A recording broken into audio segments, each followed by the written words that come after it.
existe um princípio que é fundamental em nossa vida. E sabe, queridos irmãos, esse princípio deve ser absoluto em nossa vida. Inclusive, outro dia eu vi até alguém comentando assim: olha, eu não quero ouvir o que você tem para me dizer. E eu achei interessante da forma agressiva. Depois eu fui entender que eles estavam falando sobre coisas espirituais e a outra pessoa estava querendo trazer argumentos humanos. E aí a pessoa que estava sendo orientada pelo Espírito Santo, claro, ela falou assim: olha, não me importo com o que você fala. Na minha vida é a palavra de Deus, absolutamente. É o assim diz o Senhor. E este é o tema que nós vamos refletir nessa noite.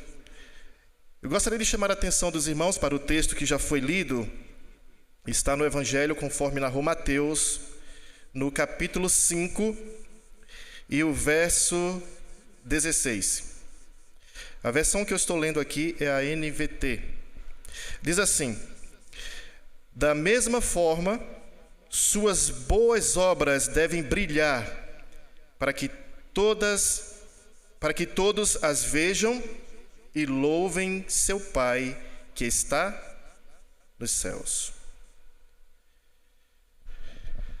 Sabe, queridos irmãos, nós temos um direcionamento divino. Existem responsabilidades que são assumidas na vida cristã. Os irmãos concordam com isso? Existem responsabilidades que são assumidas na vida cristã. E eu lembro quando eu estava uma vez estudando com adolescentes, eles estavam se preparando para o batismo, e um deles me perguntou assim: Wellington, por que tem todo esse processo de estudos para a gente compreender, e depois que vem o batismo? Aí eu falei bem assim: olha, sabe, querido, Deus, ele tem uma consideração tão grande por você que ele faz questão de que você conheça a verdade. Deus, ele tem um carinho tão grande por você que ele faz questão de que você conheça, porque você vai assumir responsabilidades e Deus vai te dar toda essa instrução. Irmãos, como nós ficamos gratos quando alguém se aproxima de nós com coisas que nós não conhecemos e diz assim: olha, eu já passei por aqui, eu tenho essa experiência e eu vou te dar as dicas, vou falar coisas importantes que você precisa. E aí dá toda a orientação para nós. Como que nós ficamos? Feliz porque alguém estava disposto a nos auxiliar, a trazer a informação que justamente precisávamos. E aí eu falei para esse adolescente, falei: olha, Deus, ele te ama tanto, tem uma consideração tão grande por você, que Deus, ele faz questão de que você saiba. Porque quando você assumir de fato isso, você estará assumindo responsabilidades. E essas responsabilidades fazem parte da vida cristã. E os irmãos sabem muito bem do que eu estou falando. Ser cristão é assumir responsabilidades. E uma dessas responsabilidades é o comportamento cristão no mundo onde todos, sem exceção, todos estão nos observando. Você já teve essa sensação de que alguém está observando você? Principalmente alguém desconhecido? Quem já teve essa sensação? E dá vontade da gente chegar para a pessoa e falar assim: tem alguma coisa errada comigo? Tudo bem? Esses dias eu estava no mercado, e aí aqueles seguranças, né, que eles ficam atentos, e aí eu passava de uma prateleira para outra, em um corredor, ele ficava acompanhando. Aí eu olhei assim para mim, eu digo: o que está acontecendo? E aí eu fui para outro corredor, disse: vou disfarçar aqui, né? Ele está me acompanhando. Aí me agachei, olhei o preço de uma coisa, e ele estava lá, ele disfarçou. Quando ele percebeu o que eu estava percebendo, né, ele disfarçou. Eu digo: olha, espertinho, né? Estou percebendo. E aí eu passei para outro corredor, e aí ele veio também. Aí eu disse: não, agora eu vou ter que ir lá, né? Disse: aí, meu amigo, bom dia, tudo bem? Aí ele: tudo bem. E aí, tá tudo tranquilo? Tudo tranquilo. Eu digo: tá certo. Nós percebemos que sempre tem alguém nos observando. Mas eu quero trazer a nossa mente aqui agora para o contexto espiritual. Todos nós, como cristãos, temos temos que ter essa noção de que estão nos observando. Inclusive, conforme orienta a palavra de Deus, nós somos espetáculos ao mundo. Já ouviram essa expressão? Somos espetáculo ao mundo. O apóstolo Paulo, quando escreveu sua primeira carta aos Coríntios, no capítulo 4, verso 9, ele diz isso. Somos espetáculo para o mundo inteiro. Olha só, todas as pessoas, tanto para as pessoas como para os anjos. Esse é o verso. Então somos espetáculo. E tem pessoas que falam bem assim, olha, a vida é minha, eu faço como eu bem entender. E as pessoas estão observando. Uma frase muito perigosa, queridos, que muitos falam é essa: não se importe com o que as pessoas dizem, falam ou pensam de você. E de fato é verdade isso. Porque devemos nos importar somente com um ser. Esse sim, devemos ficar preocupados. O que Deus pensa de mim? E aí tem pessoas que falam bem assim, olha, a única pessoa que pode me julgar é Deus. E aí eu vi outro dia, né, uma frase nas redes sociais dizendo assim: e isso não te dá medo? E aí eu faço uma pergunta para vocês, irmãos. Você tem medo de Deus? Você tem medo de Deus? Quem respondeu não aí? Theo, perfeito, Theo. Não devemos ter medo de Deus. Devemos ter amor por Deus, respeito e carinho. E quando nós amamos a Deus, respeitamos a Deus e tememos a Ele, nos importamos com o que Ele acha de nós, sim ou não? Olha, um filho se preocupa. O que papai está achando de mim, né, Theo? O que papai e mamãe estão achando de mim, das minhas atitudes, do meu comportamento? Então nós nos preocupamos de que forma as pessoas que nós amamos estão olhando para nós. E esse mesmo sentimento, esse mesmo pensamento devemos ter para com Deus. E o apóstolo Paulo vai dizer, em uma outra ocasião, aos mesmos irmãos de Corinto, agora na segunda epístola que ele escreve, no capítulo 3, verso 2 e 3, que somos de fato espetáculos para o mundo. Somos uma carta lida e relida por quantos?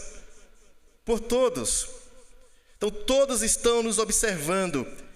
E é por isso, queridos irmãos, que precisamos de uma referência, precisamos de um modelo, precisamos de um influenciador em nossa vida. Que bom seria que todos os filhos, os adolescentes, os jovens, quando ouvissem aí as falácias do mundo, dos amigos, dos falsos amigos, perdão, falsos amigos não, porque amigo é amigo, das falsas amizades, eles ouvissem, mas aí chegassem em casa e falassem o quê com o pai? Pai, é o seguinte, eu ouvi isso e isso e isso de pessoas assim. Como é que é, pai? É assim mesmo? E aí o pai que tem orientação de Deus vai dar uma boa instrução pela orientação da palavra de Deus, sim ou não? Nós precisamos de uma referência, de um modelo e de um influenciador. Interessante notar, queridos irmãos, que nós vivemos numa época onde o que não falta são influenciadores. Aí vivemos na época dos profissionais, que é conhecido como digital influencer, não é? Nós vivemos nessa época, não falta, certo? E isso é uma profissão, ser um digital influencer. O que você é? Qual é a sua profissão? Eu sou um digital influencer, não é?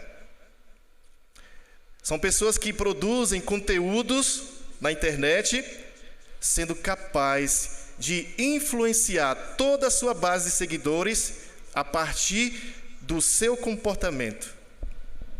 E aí agora eu faço uma pergunta: será que um cristão pode ser um influenciador? Ou ser um influencer? Óbvio. Olha só, o próprio apóstolo Paulo, quando ele vai orientar o seu filho na fé, Timóteo, que era um jovem, e aí o apóstolo Paulo diz assim, olha Timóteo, seja um exemplo para todos os fiéis, seja uma boa referência, seja um modelo de comportamento, seja um influenciador, seja exemplo para todos os fiéis. Exemplo em quê? Na palavra, exemplo na conduta, exemplo no amor, na fé e na pureza. Olha só, você já se sentiu influenciado por alguém que tem esses princípios? Alguém que é amável? Alguém que é fiel no trato, nas palavras? Alguém que tem uma conduta nobre que você olha assim e fala, que nobreza. Você já se sentiu influenciado quando você olha para alguém e você consegue enxergar nele, enxergar não, quando você percebe nele o amor de Deus? Você consegue ser influenciado pelo seu irmão de igreja, no bom sentido da palavra? Você consegue ser influenciado pelos seus colegas de escola, de faculdade? Você consegue ser influenciado pelos seus amigos de igreja? Porque às vezes o seu inimigo mora ao seu lado, está ao seu lado. Temos que fazer uma filtragem, não é, Livinha? Fazer uma filtragem até daqueles que estão próximos de nós. Ter muito cuidado. E nós vivemos nessa época dos influencers. Sabemos que um cristão, de fato, ele pode ser um bom influenciador. E como que nós podemos usar esse recurso para pregarmos o Evangelho? Olha só, irmãos, que texto maravilhoso eu quero compartilhar com vocês. Está na meditação Este Dia com Deus, que diz assim, olha: ao passarmos pela vida, deparamos com muitas oportunidades para serviço. Por toda parte ao nosso redor, há portas abertas para o ministério. Mediante o uso correto do talento da linguagem, muito podemos fazer pelo Mestre. As palavras constituem um poder para o bem quando se acham impregnadas da ternura e simpatia de Cristo. Dinheiro, influência, inteligência, tempo e força, tudo isso são dons que nos foram confiados para tornar-nos mais úteis aos que nos rodeiam e maior honra a nosso Criador. Infelizmente tem pessoas, queridos, que são tomadas por um falso zelo e elas falam coisas que não deveriam falar no púlpito, agredindo pessoas. Se sentem donas da verdade, não é? E agora, assim, eu tenho a verdade, eu preciso falar, e eu vou aproveitar aqui agora mesmo e vou descer o chicote. Quando, na verdade, as nossas palavras devem ser temperadas, ter um espírito de mansidão de Cristo. E é por isso que o Evangelho está sofrendo tanto por pessoas que usam a palavra de Deus, a palavra da verdade, de forma irresponsável. E isso nós temos visto aí, bastante. Não é porque você conhece algo que você vai falar do jeito que você quer. E aqui diz que quando nós passamos pela vida, nós temos muitas oportunidades, inclusive de abrir portas. Os irmãos perceberam esse detalhe? E muitas vezes, o que nós estamos fazendo com essas portas? Trancando de chave, colocando cadeado, travando de todas as formas possíveis. E aquelas pessoas que poderíamos influenciar para o bem, às vezes afastamos de Jesus, porque não estamos usando de fato um assim diz o Senhor. E muitos confundem, irmãos, o assim diz o Senhor com uma dureza da verdade. E não é. Inclusive, a maior evidência de que não é isso é que todos que falavam com Jesus ficavam admirados, ficavam encantados com Jesus. Inclusive, mesmo com a forma doce, com a forma nobre de falar, não percebiam essa agressividade, mas percebiam a mansidão de alguém que queria transformar, de alguém que queria salvar. Então, os dons que Deus nos concede são para nos tornar úteis ao que nos rodeiam e maior honra ao nosso Criador. E eu achei fantástico esse texto. Então, se vamos influenciar pessoas, temos que ser dirigidos pelo assim diz o Senhor, mas o assim diz o Senhor na minha vida é: ame o seu próximo como a si mesmo. Cuide do seu próximo. E lembre-se, em primeiro, ame a Deus acima de todas as coisas. O que acontece é que a mesma plataforma que pode ser usada para o bem, também é usada para o mal. Infelizmente.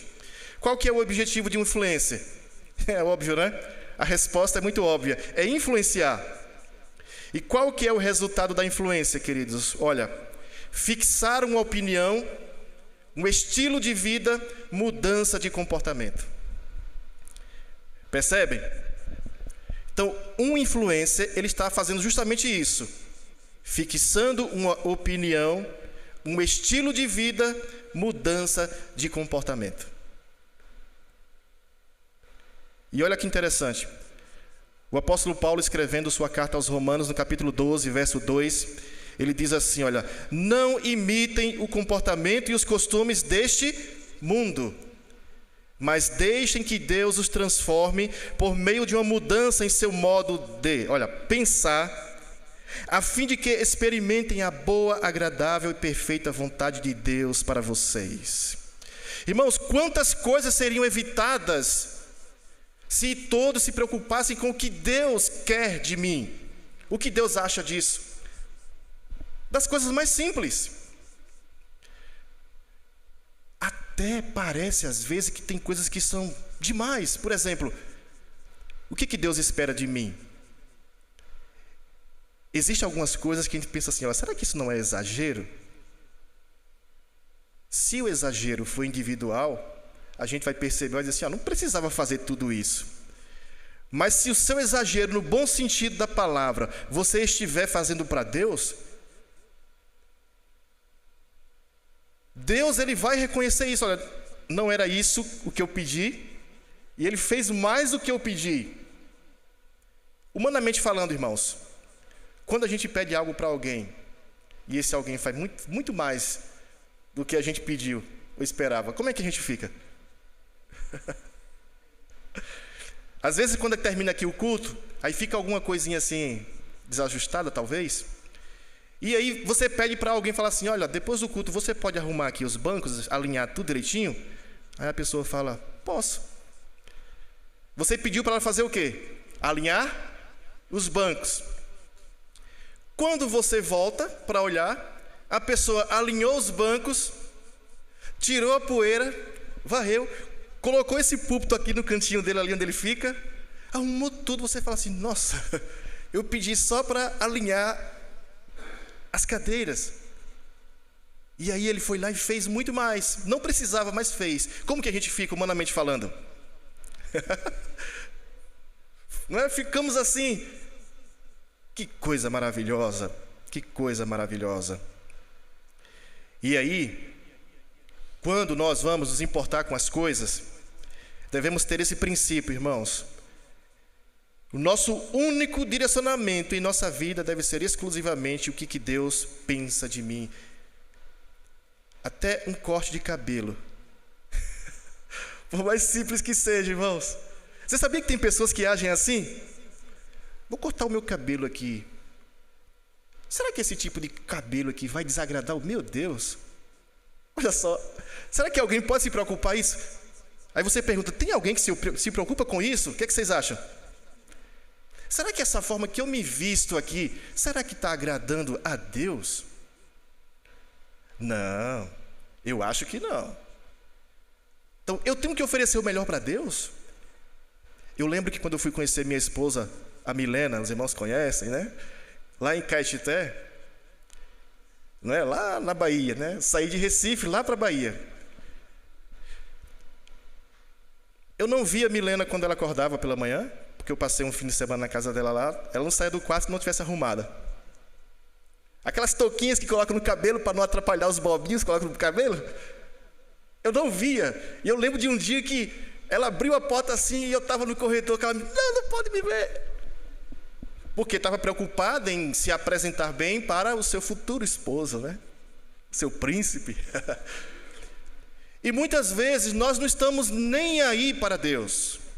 Aí você fala, que é isso, ele está falando forte, mas é sim, o nosso comportamento revela isso. Não estamos nem aí para o que Deus acha. Estamos preocupados com o que os outros acham. E sempre no sentido negativo. Aí, ó, se você ficar assim, as pessoas vão olhar. Ah, é? É aí que eu vou fazer mesmo? É aí que eu vou fazer mesmo? Quero que olhe mesmo, para provocar? Não, a nossa primeira preocupação, queridos, não se importem com o que os outros acham. É verdade. E você vai ser muito feliz se você não se importar com o que os outros acham. Sabe uma pessoa que não se importa com o que os outros acham? É minha filha, a Minelli. Vocês já perceberam que às vezes ela vem na igreja aqui com tênis e com tênis de uma cor diferente? E eu falo assim, pai, tá feio. É, sou eu. Ela não se importa. E quem não se importa com o que os outros acham, de fato é feliz. Mas quem se importa com o que Deus acha, é mais feliz ainda, sim ou não? Importa obedecer a Deus, importa agradar ao meu Deus, nas coisas mais simples. E se você for fiel a Deus, no mínimo, o que Ele vai fazer com você? Vai te exaltar. Amém, irmãos? Deus vai exaltar aquele que faz a vontade de Deus. Então, qual que é a agradável e perfeita vontade de Deus? É se vestir desmantelado? Chegar feio? Não, elegante, bem arrumadinho. Mas porque você ficou bem arrumadinho para o seu Deus. E aí sim, você não está sendo influenciado pelas coisas do mundo, mas a sua mente está sendo renovada por um assim diz o Senhor. Isso aqui agrada ao meu Deus. Tem outra versão que diz assim, olha, não imitem a conduta, é o comportamento, mas seja cada um uma pessoa nova e diferente, que tem uma mente renovada. Então a nossa vida, ela precisa ser moldada pelos princípios da palavra de Deus. A nossa vida precisa ser moldada pelos princípios da palavra de Deus. Não seja como aquele ditado comum que diz por aí, Maria vai com as outras. Já ouviram essa expressão? E tem muita gente assim, viu? Por que você faz isso? Ah, porque o meu pastor falou. Coitado. Não faça porque o seu pastor falou. Faça porque Deus pediu. E é por isso, irmãos, que às vezes nós temos tantas pessoas reclamonas em nossa comunidade. Porque só escuta o que o homem diz. Aí vive uma vida frustrada, porque alguém disse que era assim. E aí quando descobre, fala assim, nossa, eu vivi a minha vida toda perturbada, fica frustrado e abandona o evangelho. Foi você o culpado. Vá pelo assim diz o Senhor. Não importa se é obreiro, se é missionário, se é pastor, se é... Não importa se é padre, não importa, irmãos. Não importa o cargo que ele exerça. Você tem que ir pelo que diz a palavra de Deus. Aí sim, ele só terá autoridade, qualquer servo de Deus só tem autoridade se ele estiver também com assim. E sabe qual é o conselho da palavra de Deus? Não rejeite, não rejeite. Se o servo de Deus estiver com assim do Senhor, se você for inteligente, você vai atender. Ainda vai agradecer. Obrigado, Senhor, porque enviaste o teu servo para me orientar, para falar comigo. Ele falou e eu vi. E eu vi, é assim mesmo, é verdade. E aí você assume toda a responsabilidade. E você ouve um assim diz o Senhor. Então, nossa vida deve ser dirigida claramente pelo assim diz o Senhor. O primeiro verso que nós lemos no início, já temos esse princípio, né? Que nossas boas obras devem fazer o quê? O que é que deve fazer nossas obras? Brilhar, resplandecer. E é importante lembrar, irmãos, que a luz da verdade, ela vem de onde? Vem do céu, não é? Então não é algo que nós temos, nós recebemos de Cristo.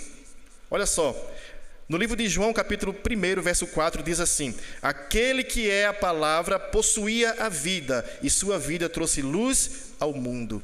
Então, olha o que acontece. Quando essa luz ilumina nossa própria vida, ela se torna nossa luz, no sentido que tudo fica mais claro, porque seguimos a orientação do próprio Deus através de sua palavra. Lâmpada para os meus pés e luz. Quem é essa luz, irmãos, em nossa vida? Quem é que está iluminando a sua vida? Quem é que você está deixando iluminar a sua vida? A luz de Deus é uma luz que ilumina até a porta do céu, porque lá é a glória de Deus. A luz do inimigo é como o farol de um carro, só ilumina até certo tempo, até certo lugar, um alcance. Olha só que interessante, queridos. No livro do profeta Isaías, capítulo 60, verso 1, diz assim: olha, levante-se, Jerusalém, que sua luz brilhe para que todos a vejam, pois sobre você se levanta e reluz a glória do Senhor.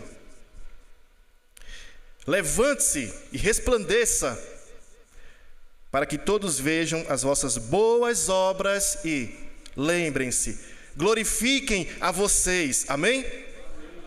Não é glorifiquem a vocês, não. Resplandeça a vossa luz, para que as vossas boas obras glorifiquem a quem? Olha só, irmãos, eu estou iluminado, e para quem é a glória? É para Deus, não é para mim. E sabe o que acontece? Se o homem achar que a glória é para ele, Deus faz assim, ó. Tum. Sim ou não? Porque a glória só pertence a ele. Ai de quem tentar usurpar a glória que é para Deus. Então, quando você estiver testemunhando do poder de Deus, as pessoas vão enxergar Deus em sua vida. Aí a glória é para Ele. Porque infelizmente não, vou corrigir essa palavra.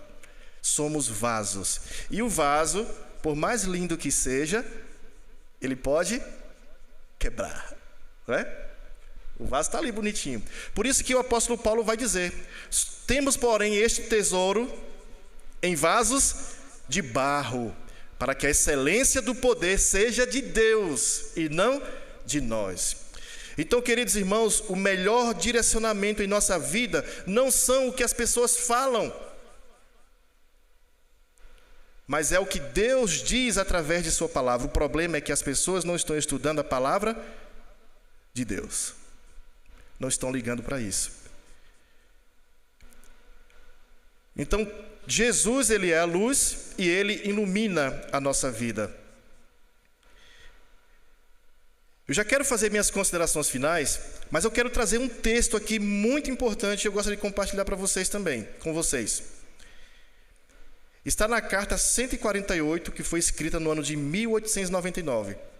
Pela serva do Senhor. Diz assim, olha: os cristãos devem ser portadores de luz, que dizem a todos com quem entram em contato: sigam assim como eu sigo a Cristo. Sejam meus imitadores. Quem disse isso? Como eu também sou. Sigam assim como eu sigo a Cristo. Devem ser exemplos de piedade, que representam a Cristo em palavra, espírito, ação e em todas as interações com irmãos e também com desconhecidos. Precisam mostrar que seus atos são uma cópia dos atos do grande modelo. Cristo requer tudo isso dos seus seguidores. Eles devem revelar a superioridade dos princípios celestiais sobre os princípios do mundo. Olha só, queridos, devemos revelar ao mundo a superioridade de princípios, porque nós temos os princípios do céu. E por fim, o verso enfatiza: glorifiquem vosso Pai que está nos céus. Então a luz do cristão deve brilhar, não para que as pessoas sejam atraídas para Ele próprio, mas para que sejam atraídas para Cristo, que é a luz da vida, e para as coisas dignas de serem vistas. Então, os cristãos verdadeiros sempre brilham como luzes no mundo. O cristão verdadeiro não é guiado pela maioria, e sim dirigido pelo assim diz o Senhor, custe o que custar. Deus falou, assim farei. Você tem sido guiado pelo assim diz o Senhor? Deus, ele tem um recado para você. Deus, ele tem um recado para nós. Felizes são os que ouvem a palavra de Deus e a praticam. Felizes são os que atendem aos conselhos que vêm de Deus, porque Deus só quer coisas boas para nós. E o apelo de Deus para a nossa vida, para o nosso coração, é que vocês vivam, desenvolvam as boas obras, para que todos vejam, contemplem e a glória vá para Deus, mas só vamos resplandecer se seguirmos o que o nosso Mestre nos pede para fazermos. E aqui fica o conselho: felizes são os que ouvem a palavra de Deus e as praticam. Então que Deus venha transformar a nossa vida, que possamos de fato glorificar o nome de Deus, porque nós ouvimos todas as instruções que vêm dele. E quem é guiado por Deus pode ter certeza que você está sendo guiado para a eternidade, que está sendo guiado para o céu.